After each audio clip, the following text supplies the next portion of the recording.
Bismillahir-Rahmanir-Rahim. Dear listener, every human being, no matter how powerful, wealthy, or influential, will eventually face the same moment, the moment when life in this world comes to an end. Death is the only certainty that every soul must experience. It does not matter where a person lives, how long they have lived, or what they have achieved. When the appointed time arrives, nothing in the world can delay it, even for a second. Islam teaches that every person has a fixed time written for them. Allah says in the Quran that when the time of death arrives, it cannot be postponed or brought forward. This means that from the moment a person is born, their life journey is already moving toward a specific moment that only Allah fully knows. For many people, the thought of death feels distant or uncomfortable. Daily life, responsibilities and distractions often keep people focused on the present moment. But Islamic teachings remind believers that death is not the end of existence. It is the beginning of a new stage of life. When the final moments of a person's life approach, something unseen begins to happen. Angels descend. According to authentic Islamic narrations, angels are responsible for taking the soul from the body when a person's life reaches its end. The chief angel responsible for this task is known as Malak al-Maut, the angel of death. He does not act on his own authority, but carries out the command given by Allah. As the moment of death approaches, the unseen world becomes very close. For the person whose time has come, the barriers between this world and the unseen world begin to fade. While the people around them may see only a person lying quietly, something far more significant is happening beyond human sight. The soul prepares to leave the body. Islamic scholars explain that the experience of death is different for every person. The state of a person's faith and actions during life can influence how their soul departs. For a righteous believer, the moment of death is described as peaceful. Angels with bright faces descend from the heavens, carrying a shroud from paradise. They bring comfort and reassurance to the soul that is about to leave the world. But for those who lived in disobedience and denial, the experience can be very different. Regardless of the condition of the soul, the process of separation between body and soul eventually occurs. The body, which once moved, spoke, and interacted with the world, becomes still. The soul, which gave life to the body, begins its journey into the unseen realm. This moment marks the end of a person's time in the world, known as dunya, the temporary life that every human experiences. But death is not the end. In Islam, death is only a transition from one stage of existence to another. The soul does not disappear. Instead, it moves into a different realm known as barzakh. Barzakh is the stage between death and the Day of Judgment. It is a world that humans cannot see, yet every soul will eventually enter it. For those left behind, the funeral takes place. Family and friends gather to pray for the deceased, asking Allah to forgive them and grant them mercy. The body is washed, wrapped in a simple shroud, and placed in the grave. As the burial ends and the people slowly leave the cemetery, the world above the ground becomes quiet again. But beneath the soil, something extraordinary is about to begin. Because the moment the grave closes, the soul begins to experience a reality that every human will face. The first questioning that awaits every soul after death. When the soul finally leaves the body, the journey into the unseen world begins. What happens next is something no living person has experienced directly, yet Islamic teachings describe this stage in remarkable detail through authentic narrations of Muhammad sallallahu alaihi wasallam. The moment the soul departs, the angels responsible for taking it begin guiding it away from the physical world. But the experience of this journey is very different depending on the life the person lived. For a righteous believer, the departure of the soul is described as peaceful and gentle. According to Islamic narrations, angels descend from the heavens with bright and comforting faces. They bring with them a shroud and fragrance from paradise. When the angel of death arrives, he speaks to the soul with kindness. He says words similar to, "O peaceful soul, come out to the forgiveness and pleasure of Allah." At that moment, the soul of the believer leaves the body easily, like a drop of water flowing from a container. There is no struggle, no fear, only a calm transition from one world to another.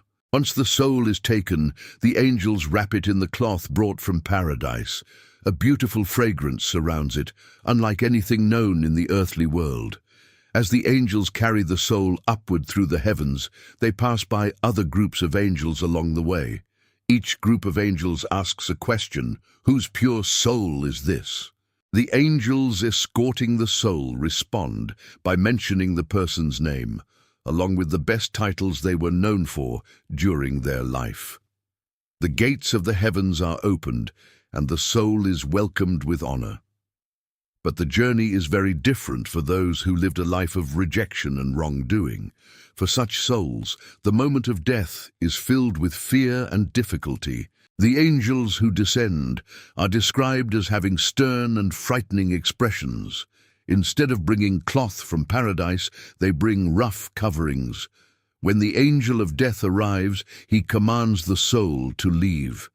But unlike the soul of a believer, the soul of a rebellious person resists leaving the body. Islamic narrations describe this painful moment as similar to pulling wet wool through sharp thorns. The separation is difficult and frightening. When the soul is finally removed, it is wrapped in harsh coverings and carried upward. As the angels pass through the heavens, other angels ask the same question: whose soul is this? But instead of hearing good names, the soul is described using the worst titles that person was known for during their life. When the angels attempt to enter the gates of heaven with this soul, the gates remain closed. The soul is rejected and returned toward the earth. This journey reveals an important truth in Islamic belief: death does not treat every soul the same way. The condition of a person, as heart and actions during life, influences the experience of their soul after death. After this journey through the unseen world, the soul is returned to the earth. Specifically, it returns to the grave where the body has been buried. Above the ground, the funeral has ended.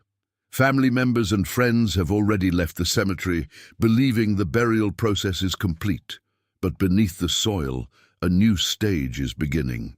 Islamic narrations describe that when the people leave the graveyard, the deceased person can hear the fading footsteps of those walking away.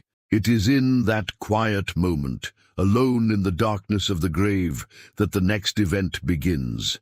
Two powerful angels will arrive, and they will ask the first questions that every human soul must answer.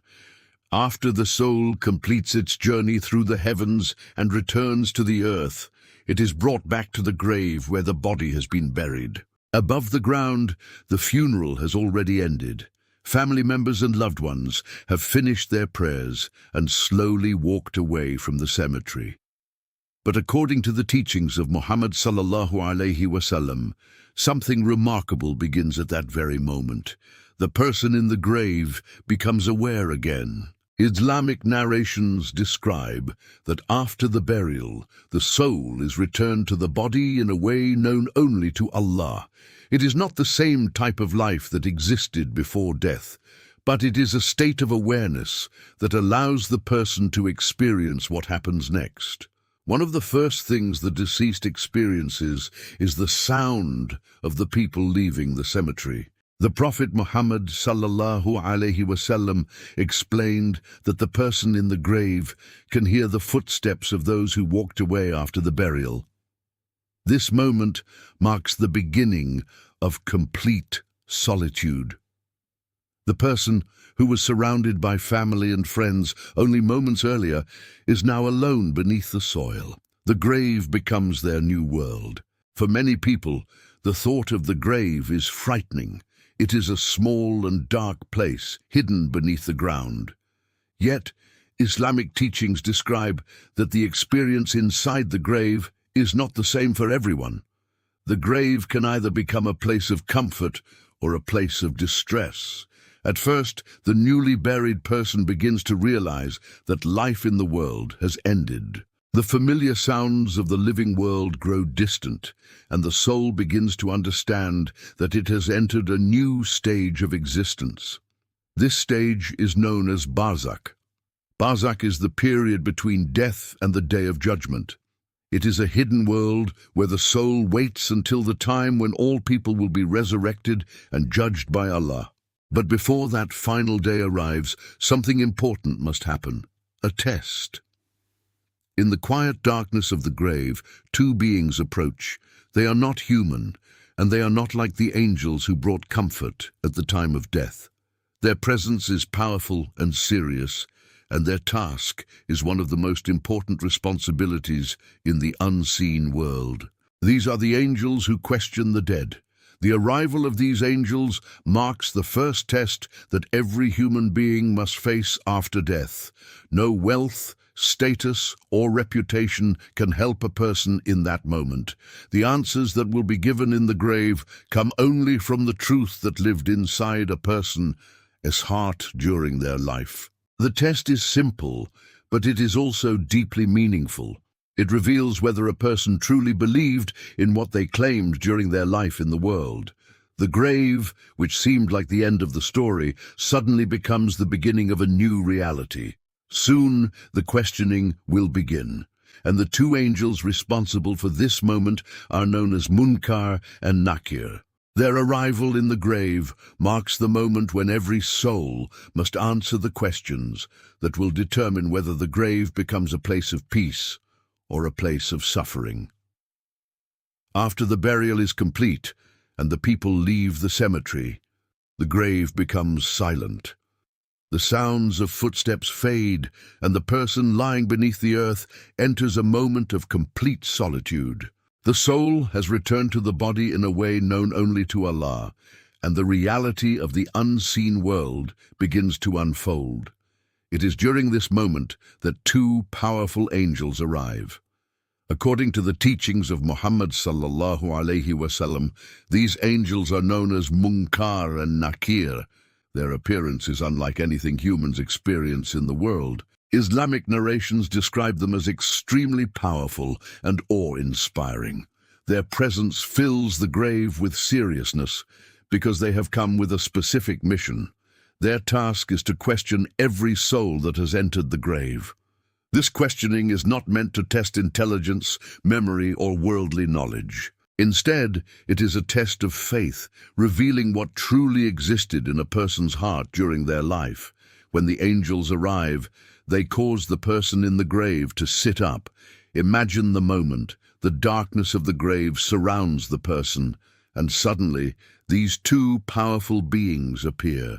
Their presence reminds the soul that life in this world has ended and the stage of accountability has begun. For the believer who lived with faith and sincerity, this moment is not one of terror. Although the situation is serious, Allah gives the believer strength and clarity to answer the questions truthfully. But for those who lived in denial or hypocrisy, the moment became frightening and confusing. The grave is no longer simply a place where the body rests. It has become a place of questioning. The angels begin asking the most important questions a human being will ever answer. These questions are not about wealth, career, achievements, or social status. None of the things that people chase during life are mentioned. Instead, the questions focus on the foundation of faith. The angels ask the person about their belief in Allah, their commitment to their religion, and their relationship with the Prophet Muhammad sallallahu alaihi wasallam, who brought the message of guidance. These questions reveal something very important about the nature of life in Islam. The true value of a human life is not measured by material success, but by faith and obedience to Allah.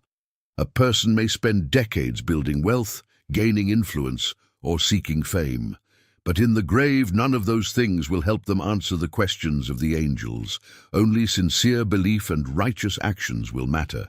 This is why Islamic scholars often remind believers that the answers given in the grave are not something that can be memorized at the last moment.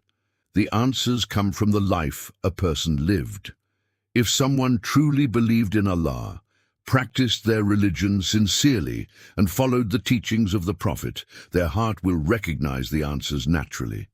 But if someone spent their life ignoring faith or pretending without sincerity, confusion will overcome them in that moment. The questioning of Munkar and Nakir is, therefore, one of the most important moments in the journey of the soul after death. It is the first stage of accountability. Soon after their arrival, the angels begin asking the three questions that every human being will face. Three questions that determine whether the grave becomes a place of peace or a place of suffering until the day of judgment. When the two angels, Munkar and Nakir, appear in the grave, the moment of questioning begins. The darkness of the grave surrounds the person, and the reality of the unseen world becomes clear. Life in this world has ended, and now the truth of a person's faith is about to be revealed. The angels begin asking the questions that every human soul must face. These questions are simple, yet they are the most important questions of a person's entire existence. The first question is, who is your Lord? This question asks about the foundation of belief. During life, every person hears about the creator of the universe. They learn about Allah, the one who created the heavens, the earth, and everything within them. For the believer who lived with faith, the answer comes easily. The person responds with certainty. My Lord is Allah. This answer reflects the belief that guided their life, the belief that there is only one God worthy of worship. It shows that their heart recognized Allah not only through words, but through sincere conviction and obedience. But for the person who lived in denial or doubt, the moment becomes confusing. Instead of answering clearly, they struggle. Islamic narrations describe that such a person may say something like, I don't know. I heard people saying something, so I said it too. This answer reveals a painful truth. Their belief was never sincere. The second question follows immediately. What is your religion? This question examines the path a person chose during life. Religion in Islam is not only a label or identity, it is a way of living that shapes a person, as actions, values, and decisions. For the believer, the answer is clear. They say, my religion is Islam. This answer reflects a life built upon submission to Allah, following the guidance revealed through the Quran and the teachings of the Prophet Muhammad ﷺ. But again, for those who ignored or rejected faith, the answer becomes uncertain. They struggle to respond because their life was not guided by sincere belief. The third and final question is, who is this man who was sent among you? This question refers to Muhammad ﷺ. Throughout their life, every Muslim hears about the Prophet Muhammad ﷺ.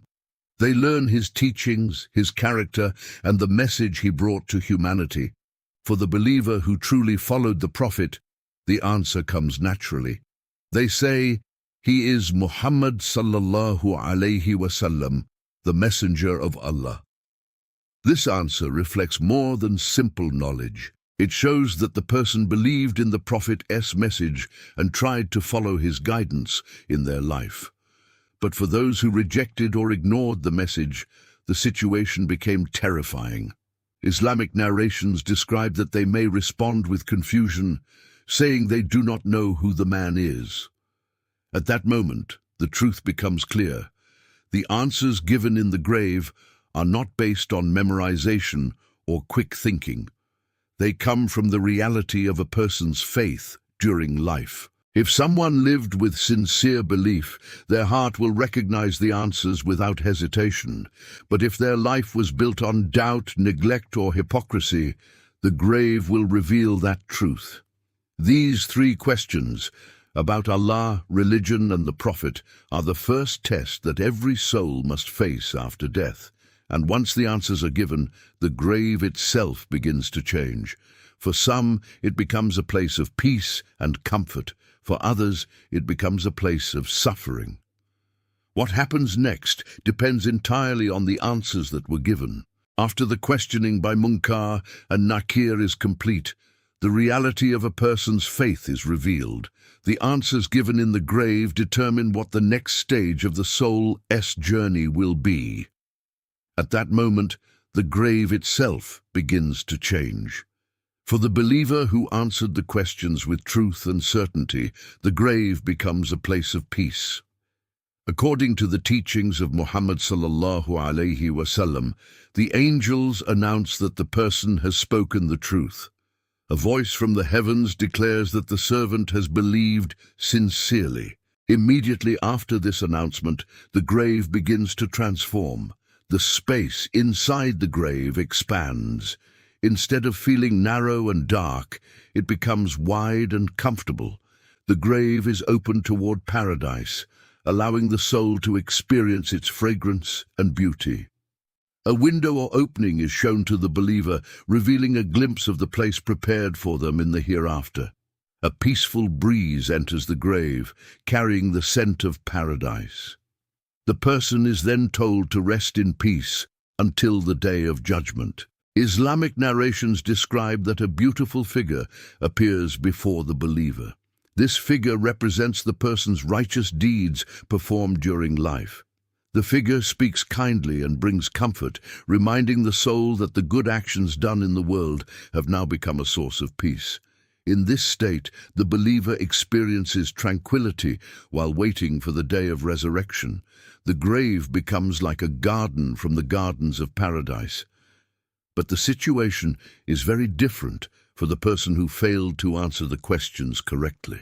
If the person was unable to declare faith in Allah, recognize Islam as their religion, and acknowledge the Prophet Muhammad sallallahu alaihi wasallam, the angels announced that the answers were false or confused. At that moment, the grave becomes a place of distress. Instead of expanding, the grave tightens around the person. Islamic narrations describe the grave becoming so narrow that the sides press against the body. A window toward the fire is opened, allowing the person to see the place that awaits them if Allah does not grant mercy. The air inside the grave becomes heavy and uncomfortable. Just as the believer meets a figure representing their good deeds, the person who lived in wrongdoing meets a disturbing figure representing their bad actions. This figure brings fear instead of comfort. The grave then becomes a pit from the pits of hell. This condition continues throughout the period known as Barzakh. Barzakh is the stage between death and the day of judgment. During this time, the souls of the deceased remain in their graves, experiencing either peace or distress based on their faith and actions during life. For the believer, Barzakh is a time of rest and anticipation. For others, it can be a time of difficulty and regret. But this stage is not the final destination. One day, when Allah commands the resurrection of all creation, every soul will rise from their grave. The world will end, the trumpet will be blown, and all people, from the first human to the last, will stand before Allah for judgment. On that day, every action performed during life will be revealed. The questioning in the grave is only the beginning of accountability. And the answers given beneath the soil remind every living person of a powerful truth. The life we live today is preparing us for the questions we will one day face after death.